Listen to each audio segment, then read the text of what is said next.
నేను ఎప్పుడు మాట్లాడుతున్నాను. ఒకప్పుడు ఐటీ మాట్లాడాను, ఆ తర్వాత ఆర్టిఫిషియల్ ఇంటెలిజెన్స్ మాట్లాడుతున్నాం, ఇప్పుడు డీప్ టెక్ గురించి మాట్లాడుతున్నాం. అంటే వేరియస్ మార్పులు చేర్పులు వస్తున్నాయి భవిష్యత్తులో.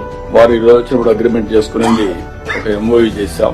We are looking at a big opportunity in AI. Signed an MOU with Google. This will help in huge development in Visakhapatnam.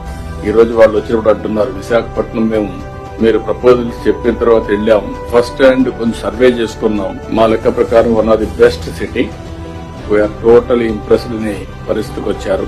ఇప్పుడు బిగ్ ఫర్మ్స్ లైక్ గూగుల్ గాని ఇక్కడికి వస్తే, విశాఖపట్నానికి వస్తే స్ట్రాటజిక్ ఇన్వెస్ట్మెంట్ లో that is a game changer. ఎందుకు నేను ఈ మాట వాడుతున్నానంటే, డేటా సెంటర్ రాగలిగి అదే మరి artificial intelligence, machine learning, deep tech ఇవన్నీ కానీ ఉపయోగించగలిగితే ఇది గ్లోబల్ కే, ప్రపంచానికే ఒక సర్వీస్ హబ్ కింద తయారవుతుంది.